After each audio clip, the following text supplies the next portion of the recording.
तो नमस्कार दोस्तों, आज की इस वीडियो में हम बात करने वाले हैं क्लास 6 का नैतिक शिक्षा। पुस्तक का नाम है नैतिक शिक्षा, पाठ का नाम है व्यक्तिगत स्वच्छता और अच्छी आदतें। ठीक, पाठ का हमारा है छठा, 6 चैप्टर व्यक्तिगत स्वच्छता और अच्छी आदतें नैतिक शिक्षा का। ठीक, तो आइए शुरू करते हैं। देखिए, इस जो हमारा मूल उद्देश्य रहेगा कि इस पाठ को पढ़ने के बाद हमें शिक्षा क्या मिलेगी। तो इस पाठ को पढ़ने के बाद हमारी जो शिक्षा मिलेगी वह है कि हम अच्छी आदतों को अपने डेली जीवन में अपनाना सीख जाएंगे। किस प्रकार हमें स्वच्छ रहना है, जल्दी बीमार ना पड़ें। ठीक, ये सभी बातें हम इस वीडियो में सीखेंगे। तो देखिए, जो कि प्रत्येक व्यक्ति के लिए जरूरी है। पहला है, आइए पढ़ते हैं और समझते हैं। व्यक्तिगत स्वच्छता ही अच्छे स्वास्थ्य का आधार है। इससे व्यक्ति अच्छा महसूस करता है और उसकी काम करने की क्षमता भी बढ़ती है। सही बात है, काम करने की क्षमता बढ़ती है अगर आप स्वस्थ रहते हैं तो, और अच्छा महसूस करते हैं तो। अच्छे स्वास्थ्य को बढ़ावा देने और विभिन्न बीमारियों से बचने के लिए व्यक्तिगत स्वच्छता संबंधी बातों का ध्यान रखना अति आवश्यक है। दोस्तों, अगर आपको स्वस्थ रहना है तो स्वच्छता रखना होगा। ठीक, बीमारियों से बचना है तो स्वच्छता रखना होगा। अब आगे पढ़ते हैं। जो लोग व्यक्तिगत स्वच्छता संबंधी बातों का ध्यान नहीं रखते वे अक्सर बीमार हो जाते हैं और जल्दी जल्दी बीमार पड़ते हैं। उनके शरीर, मुंह से सांस लेने में दिक्कत, मुंह से गंदगी, जिसके कारण लोग उनसे दूरी बनाते हैं। अक्सर आपने देखा होगा कि किसी व्यक्ति के मुंह से बदबू आती है और हम बोलते हैं कि यार आपका मुंह से बदबू आ रहा है, आप ब्रश कीजिए, चाहे आप दांत को अच्छे से साफ कीजिए। ठीक, साफ सफाई का व्यक्तित्व पर यानी कि हमारी पर्सनालिटी पर पॉजिटिव प्रभाव पड़ता है, सकारात्मक प्रभाव पड़ता है। व्यक्तिगत स्वच्छता व्यक्ति का अन्य लोगों से घनिष्ठता यानी कि आपसी संबंध को बढ़ाता है। आइए व्यक्तिगत स्वच्छता संबंधी हम किन बातों का जानेंगे, तो हम यहाँ पे निम्नलिखित बातों का जानेंगे। पहला है हमारा सोच, जो शौचालय जाते हैं उससे संबंधित स्वच्छता। ठीक, तो सोच संबंधी सफाई। देखिए, सोच संबंधी सफाई के अंतर्गत किन किन बातों का ध्यान रखना होता है। खुले में शौच ना करें, लेकिन अगर आपकी मजबूरी है, घर में टॉयलेट नहीं है, वॉशरूम नहीं है, तो आप खुले में तो करना ही पड़ेगा। हाँ, लेकिन यहाँ पे खुले में करने के बाद आप साबुन से हाथ धो लें। खुले में शौच करने से गंदगी फैलती है। जहाँ तक संभव हो आपको शौचालय का प्रयोग करना चाहिए। ठीक, टॉयलेट रूम का प्रयोग करना चाहिए। बीमारी होती है खुले में अगर आप शौच करते हैं तो, और टाइफाइड की बीमारी, पेचिस की बीमारी आपको पड़ सकती है, डायरिया पकड़ सकता है। और शौच जाते समय यानी कि जब भी आप जाते हैं बाहर शौच करने तो जूता चप्पल पहन ले। खुले पैर, नंगे पांव आपको नहीं जाना है। शौच के बाद साबुन से अच्छी तरह आपको हाथ धोने हैं ताकि बीमारियों से बचा जा सके। बिल्कुल सही है। शौच के बाद हाथ धोने के लिए प्रयोग किए जाने वाले साबुन को अलग साबुनदानी में रखें। ये नहीं कि जिस साबुन से हम टॉयलेट का हाथ धोते हैं, ठीक, टॉयलेट करने के बाद हाथ धोते हैं, उसी साबुन से आप नहा रहे हैं, फिर खाना खाने के बाद भी वो उसी साबुन का इस्तेमाल कर रहे हैं। नहीं, वैसा नहीं करना चाहिए। उसके लिए अलग साबुन रख ले, नहीं तो अलग अलग हैंड वॉश रखने, सबसे अच्छा रहेगा हैंड वॉश। ठीक, अगला बात, शौच के बाद हाथ धोने के लिए प्रयोग किया जाने वाला साबुन को अलग साबुनदानी में रखें। बीमारियों से बचने के लिए शौचालय को भी साफ रखना अति आवश्यक है। देखिए, किसी किसी का बाथरूम, लेटरिन रूम, ठीक, या वॉशरूम बहुत गंदा रहता है, घुसने का मन नहीं करता है, इतना गंदा होता है, तो ऐसा नहीं करना है। आपको प्रत्येक दिन सुबह 5 मिनट आपको टॉयलेट साफ़ करना है, वॉशरूम साफ़ करना है। चाहे आप ये मत सोचिएगा कि मैं टॉयलेट साफ़ करूँगा तो आप छोटा इंसान बन जाऊँगा। नहीं दोस्तों, जो अच्छे बच्चे होते हैं ना, या फिर जो अच्छे नेक दिल, जिनके अंदर इंसानियत होती है, वे लोग इस तरह की बातों को सोचा नहीं करते, इग्नोर करते हैं। ठीक, कोई भी काम छोटा या बड़ा नहीं होता, इसलिए आप टॉयलेट को प्रत्येक दिन सुबह 5 मिनट के लिए सफाई कीजिए। ठीक, दूसरा है हमारा हैंड वॉश यानी कि हाथ धोना। अब देखिए, व्यक्तिगत स्वच्छता में सबसे पहले हाथों की सफाई आती है। हाथों की सफाई आती है क्योंकि कोई भी काम हम करते हैं तो सबसे पहले हमारा हाथ की ज़रूरत होती है। बीमारियों से बचाव के लिए हाथों को साबुन और पानी से धोना अति आवश्यक है। हाथों की साफ सफाई के अभाव में दस्त, पेचिस आदि बीमारियां हो सकती हैं।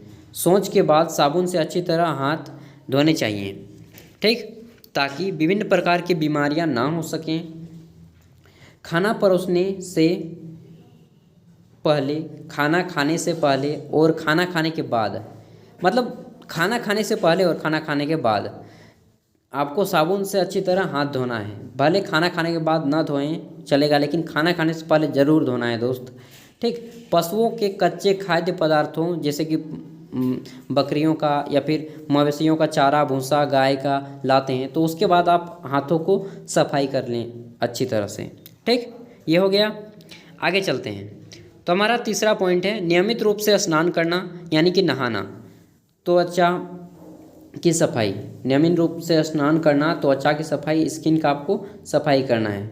इससे संबंधित हम देखिए क्या क्या यहाँ पे पॉइंट्स दिए गए हैं। तो पहला है हमारा, हमें रोज़ क्या करना चाहिए, हमें रोज़ स्नान करना चाहिए प्रत्येक दिन। हाँ, लेकिन जिस दिन आपको बुखार आए या फिर तबीयत अच्छा ना लगे उस दिन नहीं करना है। हमें रोज़ स्नान करना है। हमें नियमित रूप से त्वचा की यानी कि हमारे पूरे शरीर की सफाई का ध्यान रखना चाहिए। यदि त्वचा पर बने महीन छेद बंद हो जाएंगे, आपको मालूम है कि हमारे त्वचा पर महीन छेद होते हैं, इसलिए जब अगर आप तालाब में नहाने जाते हैं तो आप देखिएगा कि शरीर के अंदर से बुलबुले आएंगे, क्योंकि शरीर के अंदर छेद होते हैं और वो छेद में पानी घुसता है, हवा लेने के लिए होते हैं, ठीक, जो कि हमारे शरीर की गंदगी को बाहर निकालते हैं, पसीना को बाहर निकालता है। अगर आप नहीं नहाएंगे तो वो पसीने के जो छेद होते हैं हमारे शरीर में वो बंद हो जाएंगे। इसलिए डेली नहाना चाहिए, लेकिन हाँ, बीमार पड़ने पर नहीं नहाना है।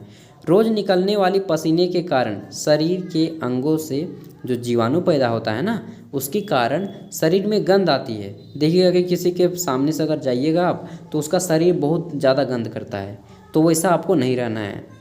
जिसे साफ करने के लिए हमें नियमित रूप से स्नान करना चाहिए। नहाते समय हमें बालों को अच्छी तरह धोना चाहिए ताकि उनमें गंदगी न रहे, ठीक, ये चीज़ हो गई। और हो सके तो आप, अगर आपको ठंडा लगता है ज़्यादा तो आप गर्म पानी का इस्तेमाल करें, पानी को गर्मा लें थोड़ा, ठीक। अब आगे बढ़ेंगे। तो ये चीज़ हो गई। आगे हमारा नियमित रूप से नाखून काटना। देखिएगा दोस्तों कि बहुत से लोगों का नाखून बड़ा बड़ा होता है, ये नाखून बढ़ा लिया इतना बड़ा, ये नाखून बढ़ा लिया उतना बड़ा। नहीं, जो लोग होते हैं ना इस तरह के नाखून बढ़ाते हैं, वास्तव में वो जो है व्यक्तिगत स्वच्छता का पाठ नहीं पढ़े हैं, इसलिए ऐसा रखते हैं। मैंने कभी अपनी लाइफ में नाखून नहीं बढ़ाया है। एक टाइम जब मैं नाखून बढ़ा रहा था तो मेरे सर ने मुझे बोला और समझाया कि देखो बेटा, नाखून रखना अच्छी बात नहीं है, और ये जो अच्छे बच्चे होते हैं वो नाखून नहीं रखा करते हैं, क्योंकि गंदगी फैलती है, इससे हानि आप ही को है। हाथ और पैर की अंगुलियों के नाखून को नियमित रूप से काटना चाहिए। प्रत्येक दिन आप फिक्स कर लीजिए कि मुझे रविवार को नाखून काटना है, उनमें गंदगी जमा नहीं हो सके, ठीक। हाथ और पैर की अंगुलियों के नाखून को नियमित रूप से काटने से नाखून से होने वाली संक्रमण, नाखून से जो बीमारी होती है संक्रमण की, वो बीमारियों से आप बच सकते हैं। नाखून का अगर आप रहेगा गंदगी तो आप उसी नाखून उसी हाथ से खाना खाएंगे तो फिर आपको वही सब की बीमारी पड़ सकती है। अब आता है आँखों की सफाई। देखिए, आँखों की सफाई के लिए आपको क्या करना चाहिए। मान लीजिए आप धूल वाली जगह पे गए हैं तो आँखों में तो आपके कुछ नहीं है, वैसी स्थिति में आपको क्या करना है, अगर आपके सामने दुपट्टा है, लड़कियां हैं तो दुपट्टे को ढक लें, और अगर आप बॉयज़ हैं तो अपने साथ में रुमाल रखा कीजिए, रुमाल को धूल वाली जगहों पे ढक लें, ठीक। आँखों को धूल, धूप और तेज़ रोशनी से बचाना है। सूर्य की तरह एकदम देखना नहीं है, या फिर मतलब तेज़ रोशनी में कोई होता है कि टॉर्च को आँख में मार देगा, नहीं, वैसा नहीं करना है, उससे आपकी आँख खराब हो जाएगी। आँखों का धुएँ, ज़्यादा देर तक आप धुएँ में भी आँख को न रखें, वहाँ से साइड हो जाएं जहाँ पे धुआं है, ठीक। आदि से बचाव करना है आपके आँखों को, धुआं से, धूप से, तेज़ रोशनी से, इन सभी से बचाव करना है। लंबे समय तक अगर आप रहेंगे तो आपकी आँखों में जलन होने लगेगी, ठीक है ना दोस्तों। और एक चीज़, आँखों में क्या करना है विशेष रूप से मैं इसको स्पेशल बताता हूँ, कम रोशनी में आपको पढ़ाई नहीं करनी है। जब आप देखें कि रोशनी कम है, लाइट कम है, तो वैसी स्थिति में आपको पढ़ाई नहीं करना है, ठीक, क्योंकि आंखों का नुकसान हो सकता है और आपके आंख में चश्मे लग सकते हैं। ज़्यादा देर तक आप मोबाइल न चलाएं, ठीक, ये भी बात को आप ध्यान रखें। ठंडे पानी से आप हो सके तो अपनी आंखों को जिस टाइम नहाते हैं उसी टाइम धोएं। अगली बात, मुंह की और दांतों की सफाई। देखिए बहुत से बच्चों को दांत की समस्या होती है, दांत के दर्द की, दांतों में मसूड़े लग जाते हैं, कीड़े लग जाते हैं, पारिया लग जाता है, ठीक ना। तो इस बात को यहाँ पे बताया गया है कि दांतों की सफाई नियमित रूप से करनी चाहिए, ठीक। इसके लिए टूथब्रश से ज़्यादा बेटर रहेगा। आप दातुन कीजिए और मंजन कीजिए, दातुन या दतुन जो बोलते हैं वो कीजिए। देखिए मैं क्या करता हूँ, सुबह को जो है दिन को दातुन करता हूँ और रात को ब्रश करता हूँ, ठीक। रात को क्या करता हूँ, ब्रश, और दिन को दातुन, जो कि मेरे लिए बहुत ही अच्छा होता है।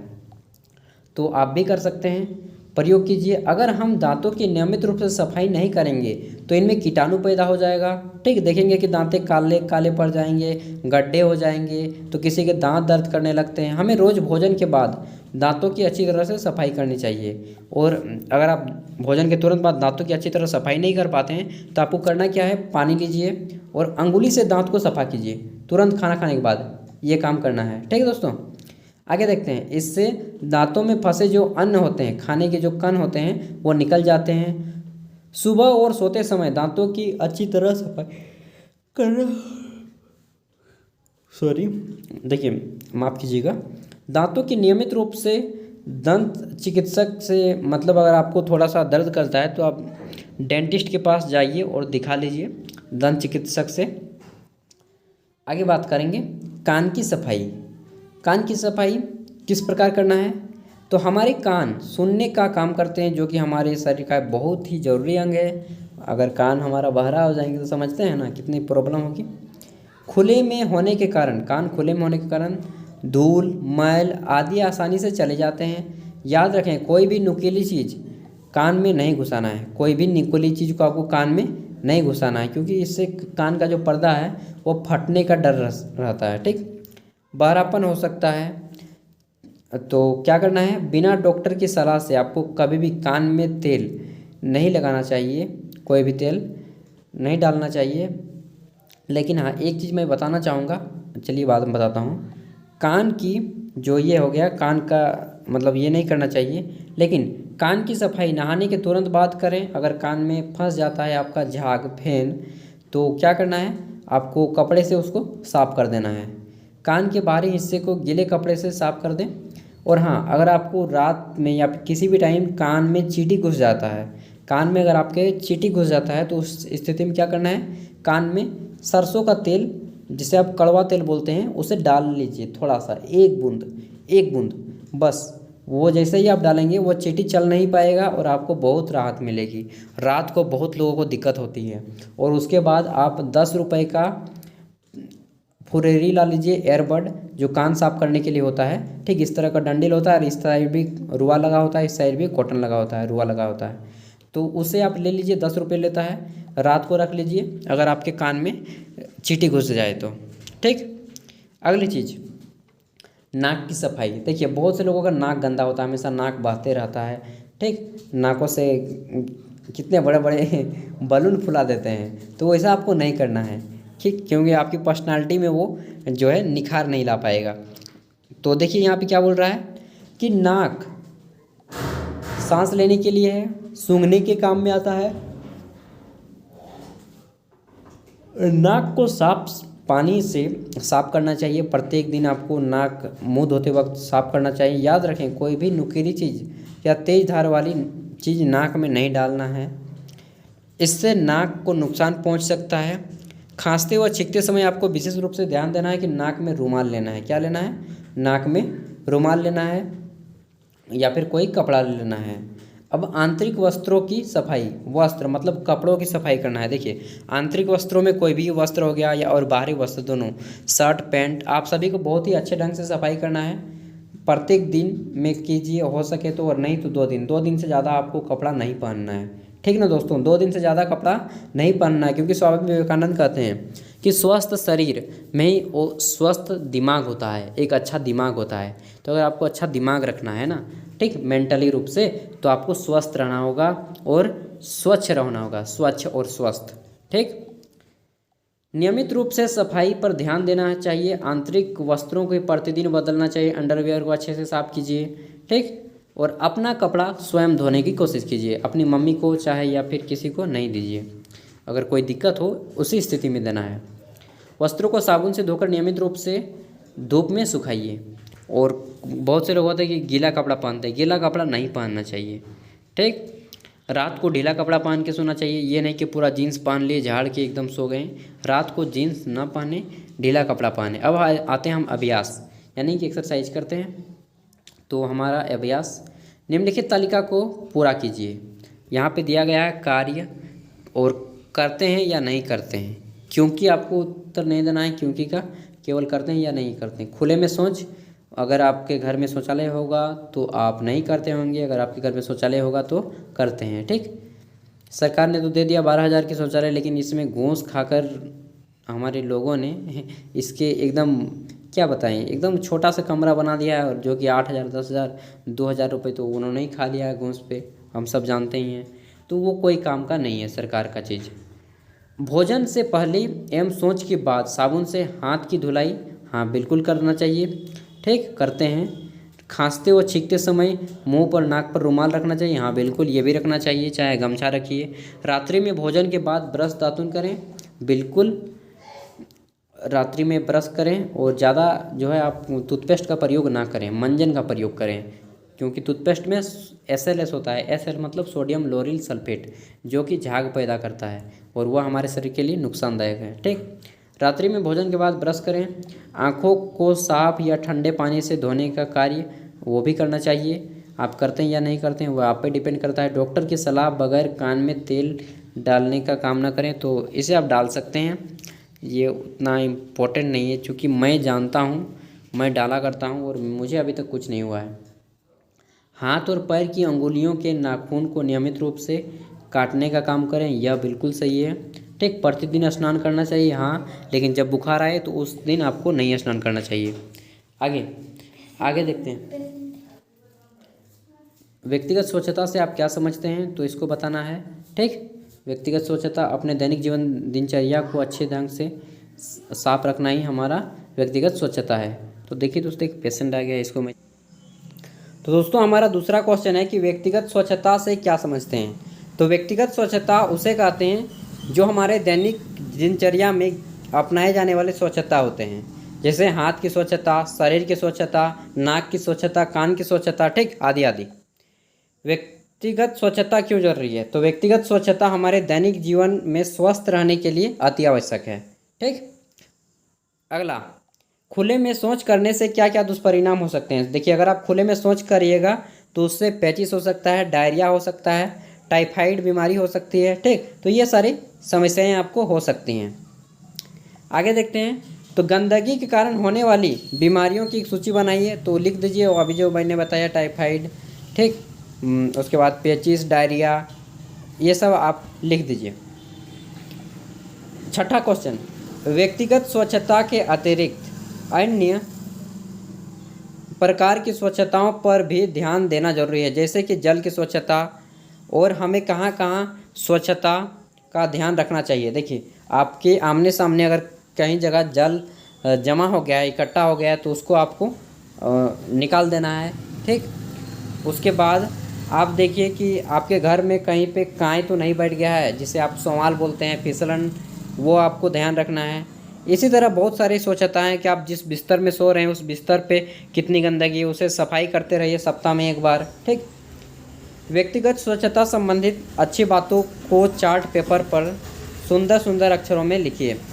और यहाँ पे जो चित्र दिखाया गया है उनके नाम लिखिए और चर्चा कीजिए। पहला क्या है कि सो के जल्दी उठना है हमें, 5 बजे सो के उठने का सबसे अच्छा समय होता है। उसके बाद माता पिता को प्रणाम करना है। आप मन से भी कर सकते हैं, कोई बात नहीं कि पैर पड़ जाएं, हे मातेश्वरी, ठीक ना, वो चीज़ नहीं, आप मन से करना चाहिए। मन सच तो सब सच। अगला है, सुबह और शाम को आप टहला कीजिए, मॉर्निंग वॉक आप जिसे बोलते हैं। उसके बाद प्रतिदिन नहाया कीजिए, ब्रश क्या कीजिए या दातुन क्या कीजिए। भोजन आप समय पे क्या कीजिए, खाना जो है आप समय पे खाया कीजिए। अगला है कि अगर कोई व्यक्ति लाचार है तो उसकी मदद क्या कीजिए। कोई अंधा है तो उसे रोड क्रॉस करवा दीजिए, कोई बहरा है तो उनसे बता दीजिए सामने में कान से सटा करके ये, या फिर इशारा से। उसके बाद अपने लिए कुछ समय खेलने का निकालिए, शाम का 1 घंटा समय खेलने का निकालिए और स्कूल प्रतिदिन जाया कीजिए। तो ये सारी चीज़ें अगर आप अपनाते हैं तो आई होप, मैं उम्मीद तो करता हूँ कि आप एक अच्छे राह पे चल रहे हैं। तो दोस्तों ठीक है, फिर मिलते हैं अगले वीडियो के साथ। तब तक के लिए बाय। पढ़िए, अपने हक के लिए लड़िए, खुद भी आगे बढ़िए और देश को भी आगे बढ़ाइए। Thank you. अगर आप वीडियो पे पहली बार आए हैं तो सब्सक्राइब करते जाइएगा।